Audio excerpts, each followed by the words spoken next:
Cloudcast Media.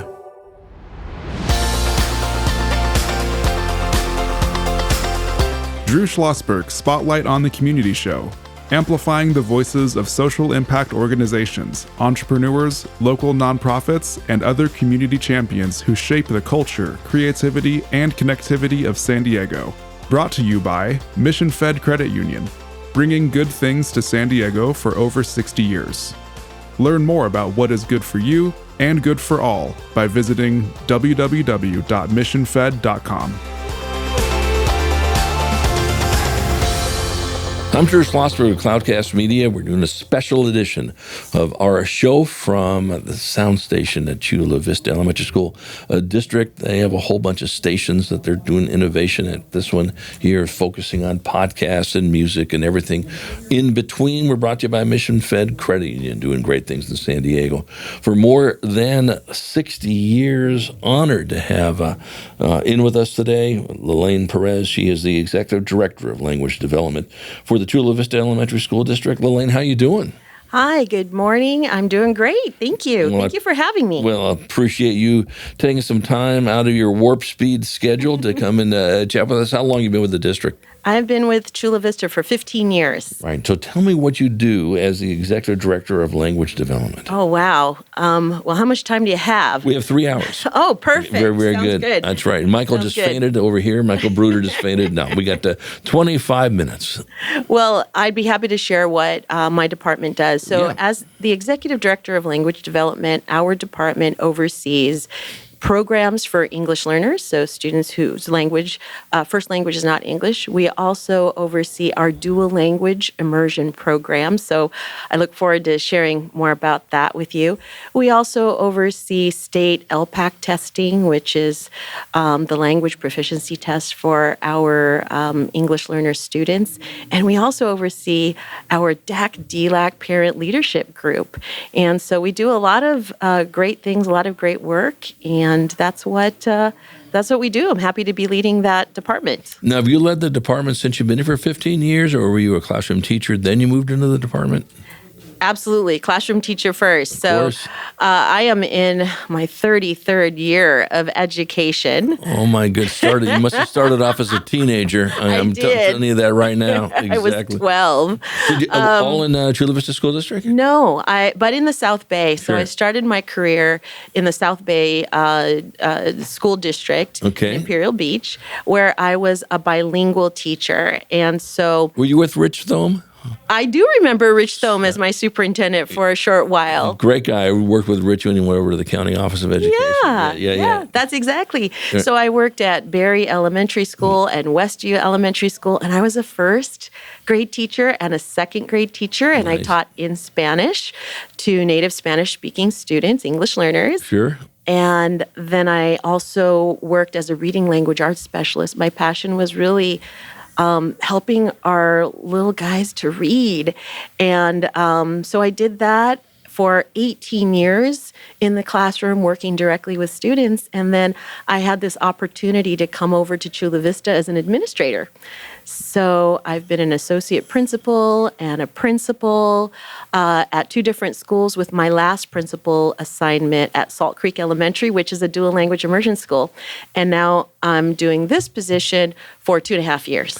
So I'm going to date myself a little bit here because I'm at least 100 years older than you. Could be 99, I'm not sure. I was honored when I was working for San Diego Unified to be a curriculum editor for our ELEPS program, English Limited, for English language for those students that need some proficiency. At the time, we had a lot of the folks that were coming over from Vietnam. So the Hmong and the Cambodians and Laotians and so forth, and we were using different principles of Stephen Krashen and language acquisition, all the stuff that you know, and so forth. Talk about how ELL education or ELEPS education or whatever we're using these days has changed over the years. Yes, and I've seen that pendulum swing. So when I was in the classroom, this was prior to Proposition 227. Yeah. So there was bilingual education that was offered for our students who were limited English proficient and spoke Spanish. And then Proposition 227 happened, so English instruction for all, with the exception of students or families that filled out waivers so that they continue and can continue in bilingual education. Right. Well, just recently there was a passage of Proposition 58, or the EDGE initiative, and this really opened up the doors for bilingual education for our students who are English learners. And so, but what this proposition does is it opens the doors and then does a little bit more. So it allows our school districts to open up dual language immersion programs, foreign language experience programs, not only as a language acquisition program for our English learners, where the education is like assets-based, where they come in and that barrier for learning doesn't exist, and parents can choose this program. But also with dual language immersion programs, students who want to learn another language, they're not limited in English, but they want to learn, for example, in our district, Spanish. Right. Parents can enroll their children in those programs as well. So the beauty of that is it's a win-win situation. You have students who are English learners whose native language is Spanish, right, and they're learning English in our dual immersion programs while learning academic content in their home language. And then you have Spanish learners, so students who their first language is English and they don't speak Spanish, but their parents want them to. And they enroll them in these programs, and the two groups of students work together and they learn from each other. And it's really beautiful. It's amazing. So let me ask you this. How many different languages are spoken in the district? Oh my goodness, there's over 60 different languages spoken in the district. Right. Obviously, Spanish is number one, is the predominant. How about Tagalog? Tagalog comes in at about number 4. Oh, okay. So Japanese and Korean are actually above that. Interesting. Yes. Okay, all right. And then how does dual immersion work with those languages? So right now we have dual immersion programs where the target language is Spanish. Right. And so right now that has been the most requested and popular language for obvious reasons. It makes sense. Especially here in Southern California, Exactly. And even in a lot of parts of the United States. However, we know in other districts there's a growing interest for other languages, especially Asian languages. Like Mandarin. Exactly. And I visited those programs, and I would be so excited to be able to open a dual language program with a language other than Spanish while I'm here. I hope that I can be able to do that. But it really does take interest from the community. So these programs are really about community input. Sure. Right? And so if there's an interest out there, then we want to hear about it. In fact, just the other night, I was at the community forum for the opening of our latest new school. I don't know if you've heard about it. I've not. Okay, so next year, July 2024, we're opening the newest school in our district, Sonia Sotomayor Elementary. I stand corrected. I did hear about it. Okay. And I wonder if Eduardo mentioned that at our soup tank event. I'd have to think about that. It's an event we put on with Classroom of the Future Foundation that was like Shark Tank. We had superintendents give a 5-minute pitch on what they wanted for their district, and Eduardo was one of them that did that. I think he mentioned that. That congratulations. And what is it opening as a K5, a K6, It'll be opening as a TK. Gotcha. TK6. TK is now of course, rolling into as a whole new grade level 100%. in all of our schools. 100%. So that was one of the questions one of the parents had. Mm-hmm. And I was asked to respond, as a representative overseeing these programs. And a mom asked, are you thinking about opening another language, a different language? And I said, you know what? That would be phenomenal. And I think we have the resources ready to do so, but we need to know what the interest is. So I asked her, please put that on your community forum input sheet so that we know and we can start looking into it. Yeah, without question. We're chatting with Lalaine Perez. She is the Executive Director of Language Development for the Chula Vista Elementary School District. I'm Drew Schlosberg. You're listening to a special edition of Drew Schlosberg Spotlight on the Community Show from Chula Vista Elementary School District Sound Station. We are the longest community podcast in the nation. Now in our 17th year, we're brought to you by Mission Fed Credit Union, doing great things for San Diegans for more than 60 years. So with all this and with the interest certainly in dual language, when you talk about dual immersion, so if there's someone that wants to learn Spanish, okay, and is the whole class taught in Spanish? Is there any English at all? Yes. So it's dual immersion, meaning that there's two-way dual immersion. So there's English and Spanish. Okay. So there would be a target language, which in our district it's Spanish, but the target language could be any other language other than English, right? And then you have English. So this leads really well into the two different models of programs that we have in our district. So we have a 50-50 model or a 90-10 model, and both of them are dual immersion, and they're both effective. In a 50-50 model, when a student is in the program, they learn in English for 50% of their day. And then they learn in Spanish for 50% of their day, starting from TK all the way up to 6th grade. So 50-50, half and half. And then in a 90-10. But if I can go back to the 50-50, so is it broken down where it's the first half of the day is one language and the second half, or is it this hour is going to be Spanish, this hour is going to be English, this hour is going to be, how does that work? It typically is exactly what you said the first time around, with half the day and half the day, because you want to have that chunk and block of language at the same time. Now, having said that, that works beautifully when we have team teaching situations. So across our districts, we have two teachers that teach that program. One would be the English component, and then one would be the Spanish component. And so what you do is you service the same two sets of students that are both in dual immersion, but they start their day in one class, either all in English or in Spanish, and then halfway through, usually after lunch, then they switch. So either the teacher switches or the student switches, and then they have the rest of their day in the other language. So that is typical in our district, but we also have self-contained classrooms where the teacher is bilingual and does do both. And a lot of times they will do that 50-50 morning, afternoon. Yeah.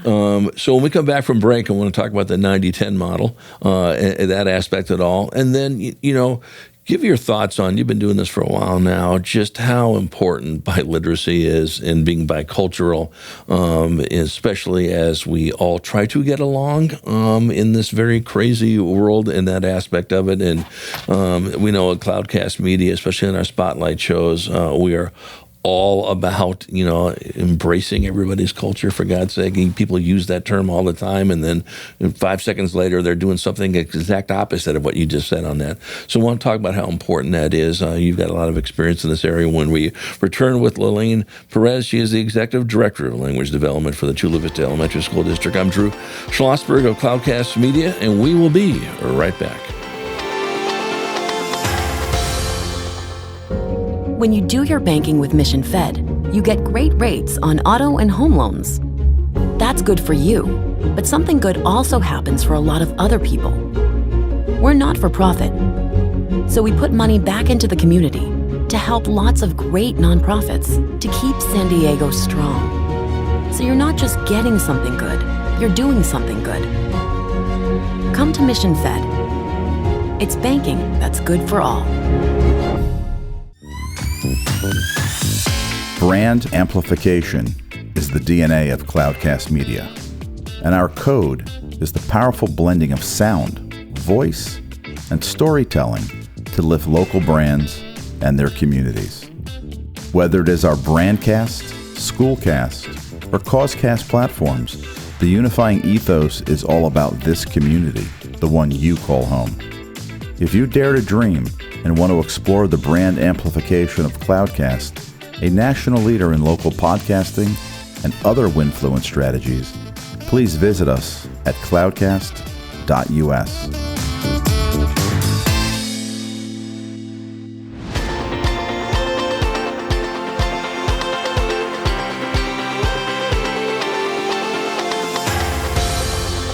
I'm Drew Schlosberg of Cloudcast Media, and we're doing a special edition of the Spotlight on the Community Show from Chula Vista Elementary School District Sound Station. We're brought to you by Mission Fed Credit Union, always doing great things for San Diegans, and they've been doing it for more than 60 years. Joined by Lalaine Perez, Executive Director of Language Development for the district. Talk about the importance of biliteracy. So biliteracy really does open a lot of doors for our students. In fact, there's so much research on the bilingual brain. And when we hear this research, and I'll tell you about some of those benefits, it's like, why wouldn't we want to learn a second language? They do this in other countries all the time. They're multilingual, 3, 4, 5 different languages. Right out of the gate, correct? Exactly. And so that's what's exciting about the programs that we have in our district. And actually, there's an initiative called Global California 2030, and it was published by our former state superintendent of education. And the goal of this initiative is to have half of all public education students participate in dual language or foreign language programs by the year 2030. And what's exciting about that is, as a district with so many programs, we're on our way there. We have 23 out of 50 schools have dual language immersion programs, and we can count our charter schools. And so that's pretty significant. So some of the benefits is that, well, first of all, being bilingual has cognitive benefits. And so they actually say that you grow, when you're learning a new language or different language, a second language, you actually grow more gray matter in your brain. And you also have better executive functioning. You can multitask.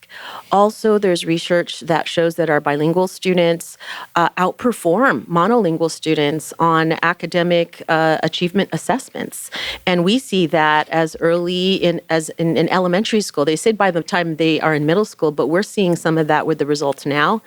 And then also, there's an economic advantage. When you're bilingual and you can speak more than one language and you're in the job market, you're going to be more marketable than someone who is monolingual. And then finally, going back to what you said earlier, opening the doors to being able to have relationships with other people, whether they're in your personal life or work life, when someone is exposed to culture and languages. And that's the third pillar of dual language education, actually, sociocultural competency. The program promotes world cultures, appreciation of diversity, people developing empathy and understanding and appreciation. In fact, what was really exciting was we just celebrated Dia de los Muertos these last 2 days, Day of the Dead. Absolutely. And since I've been in the district, I've seen an increase in the number of schools, specifically dual immersion schools, that have a school-wide event where everyone learns about Day of the Dead and bring their altars. And so sharing this aspect of the Hispanic culture is so important to embrace, and everybody rallies around it. So that's kind of one example of how our schools are promoting that third pillar of dual immersion. So there's multiple benefits. I can tell you this is that I'm where I am today because I'm bilingual and I speak Spanish as well, and that has been a big point for me in the jobs that I have applied for, and so I can share that from my own experience. Well, Lalaine, listen, you are so spot on in every single one of those things. And I always shake my head, what you were saying earlier, folks in France and Germany and all that business, they've got their native language. Yep, they're going to learn English. Yep, they're going to learn German or whatever the case may be. And so by the time they're in the equivalent to 6th grade, they've got 4 languages down, right? And they're not waiting until 9th grade to start taking this stuff like we did here. Why is that? Why is it? Is it a resource issue? Is it because we've never done this way issue? Is it a lack of teachers going to be able to teach it at the younger grades? Why aren't we doing that? Well, I mean, I can't answer all of those questions, but I can say I can say it might be a little bit of all of it, but I could specifically speak to the resource question. That's right. Because one of our challenges right now is, well, think about supply and demand. So every new school that we are opening, the community is expressing, we want dual immersion. We want our kids to know multiple language, to give them all of these advantages that bilingualism has. But we need teachers. We need teachers that hold the bilingual authorization for those languages. And so whether it be Spanish, and the majority do have that. Like, we still have a shortage on that. But with the CLAD, you mean? With the B-CLAD. The B-CLAD, okay. But they're calling it a bilingual authorization these days. Okay, And so, gotcha. so the universities will support that. But we're looking at Asian languages. Like, how do we get the bilingual authorization for Asian languages? So you need to be fluent in that language and hold a multiple K through 12 teaching credentials. So that's like a unicorn. Right. It's a unicorn, right? And so, so I think going back to it's a resource issue. So not only the staffing, but you've got to have the materials. Where are we going to get the textbooks, the materials, the curriculum?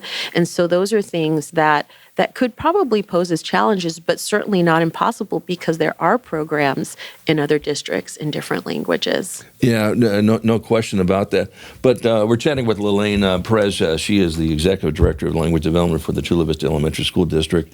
I'm Drew Schlosberg. You're listening to a special edition of Drew Schlosberg Spotlight on the Community Show here at Sound Station, beautiful Sound Station here at Chula Vista Elementary School District. Brought to you by Mission Fed Credit Union, continuing to do great things in our community for more than 60 years. Spotlight Show is now the nation's longest-running community podcast. You know, for your lips to whomever's ears on this aspect of it, because we all know, getting back to your being bicultural and biliteracy, and when you do that, the reason why there's 40 million reasons why people don't get along, right? But one of them is they just don't understand the other person across the aisle. And one way to understand it is to be appreciative of their background, of their culture. And wow, I didn't realize this, because correct me if I'm wrong, for the most part, all us humans, you know, whether you are Hispanic, whether you are Caucasian, you are Asian, you are Martian, that doesn't make a difference. You know, we all want the same thing. We want to be healthy. We want to be happy. We want to get along. And we want to be safe. We want those things, right? Right. So what's the issue here, correct? Well, we don't understand each other, and that's the best way of doing it is what you guys are doing. And I think it's, you know, you're making me think of building relationships and how we build relationships. I mean, that's the number one thing. We need to build relationships with people that we're going to work with, engage with. And one of the best ways is through communication. And how do we do that? And so we want to break down all those barriers. And sure, we can smile and we can embrace and we can sit at the table. But to build those relationships, we need to have that communication. And I can tell you that when I have engaged with families that spoke Spanish only, and they pass me in the hallway, and then I start speaking Spanish to them, their demeanor towards me completely changes. It's like they smile, they light up, and now they know they can engage with me in a conversation in a language they can understand. And it really kind of breaks down that barrier, and I enjoyed that as a principal, because when they saw me, they didn't think that I could speak Spanish because I'm not Hispanic, right? And so they appreciated that, and they just felt so happy, and we can really have deep conversations about how to support their children. And then on the flip side, I had a little Korean student at my school, and when I was the principal, and I made sure I learned how to say "안녕하세요." And that's all I can say in Korean. I'd like to, you know, maybe sign up for a Korean immersion program somewhere. But when I saw her and her mother passing by and I said that, you should have seen her like flip her head and look at me and smile. That alone made her feel like, oh, my principal, she's connecting with me. Yeah, and when you have the leader of the school doing that, okay, in your case, the principal, or it could be a superintendent, Reyes, or it could be in your role here, makes such a difference. Well, you're a delight to chat with, Lalaine. Would love to have you come back on, like all your colleagues here today in the special edition, and chat about this. And would love for you to come back on with a parent, okay, or a student that has benefited from this great work that you do here. We always love to see the street cred that comes from that. What can our listeners do to support your efforts?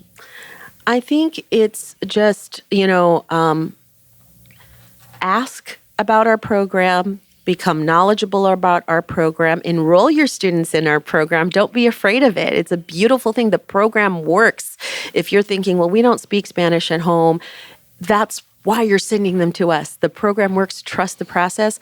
And also, going back to supply and demand, if you are a community member and you are interested in a career in education and you speak another language, Spanish, Filipino, Japanese, Korean, consider getting your bilingual authorization at the university and then come and talk to me about opening even an innovative program, maybe opening a language we haven't, a program with a language we haven't had, or even joining our dual immersion Spanish team. That's great. what they can do. Absolutely. How do they get a hold of you? What's your email? They can reach me at, and I'll spell it, LALAINE Perez, Perez, at cvesd.org. That's great. Lalaine, great chatting with you. Wishing you nothing but great success, and promise me you'll make a return appearance on our show. I will. Thank you. Absolutely. I'm Drew Schlosberg, and you've been listening to another special edition of the Spotlight on the Community Show here from Chula Vista Elementary School District Sound Station. We're brought to you by Mission Fed Credit Union, doing great things for San Diegans for 60 years. We hope you enjoyed the program. You've been listening to an episode of Drew Schlosberg's Spotlight on the Community Show, amplifying the voices of social impact organizations, entrepreneurs, local nonprofits, and other community champions who shape the culture, creativity, and connectivity of San Diego community. Brought to you by Mission Fed Credit Union, bringing good things to San Diego for over 60 years. Learn more about what is good for you and good for all by visiting www.missionfed.com.